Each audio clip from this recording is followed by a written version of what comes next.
उत्तर प्रदेश के पंचायत चुनाव को लेकर बहुत बड़ा संवैधानिक विवाद खड़ा हो गया।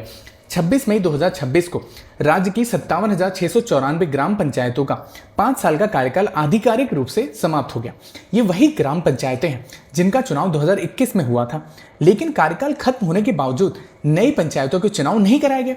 ऐसे में योगी आदित्यनाथ सरकार ने एक आदेश जारी कर सभी मौजूदा ग्राम प्रधानों को 27 मई 2026 से प्रशासक यानी एडमिनिस्ट्रेटर बना दिया। अब सरकार ने कहा कि यह व्यवस्था नई पंचायतों के गठन तक या अधिकतम 6 महीने के लिए जारी रहेगी, ताकि गांव का रोजमर्रा का काम प्रभावित ना हो। हालांकि इन प्रशासकों को कोई भी नई नीति या बड़ा फैसला लेने की अनुमति नहीं होगी। किसी विशेष परिस्थिति में जिला मजिस्ट्रेट की मंजूरी के बाद ही कोई नीति संबंधी निर्णय लिया जा सकेगा। लेकिन यहीं से शुरू हुआ नया कानूनी विवाद। मामला इलाहाबाद हाईकोर्ट पहुंचा, जहां अदालत ने सरकार के इस फैसले पर गंभीर सवाल उठाए।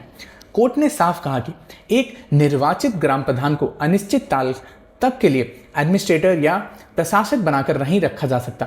हाईकोर्ट ने याद दिलाया कि संविधान के अनुच्छेद 24(3) के तहत किसी पंचायत का कार्यकाल केवल 5 वर्ष का होता है। कार्यकाल समाप्त होने के बाद समय पर चुनाव कराना संवैधानिक जिम्मेदारी है। कोर्ट ने उत्तर प्रदेश सरकार से पूछा कि पंचायत चुनाव कब होंगे।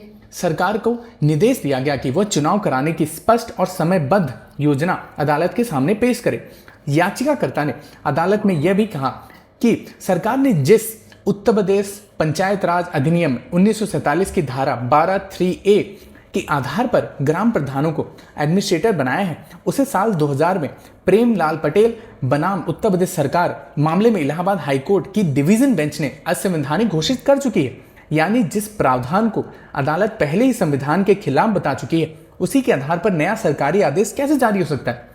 सुनवाई के दौरान राज्य सरकार ने कहा कि पंचायत चुनाव इसलिए नहीं हो पाए क्योंकि ओबीसी आरक्षण से जुड़ी प्रक्रिया और आयोग की रिपोर्ट अभी पूरी नहीं हुई है। लेकिन दूसरी तरफ राज्य निर्वाचन आयोग ने अदालत को बताया कि मतदाता सूची जो है वो 10 जून को ही प्रकाशित हो चुकी थी।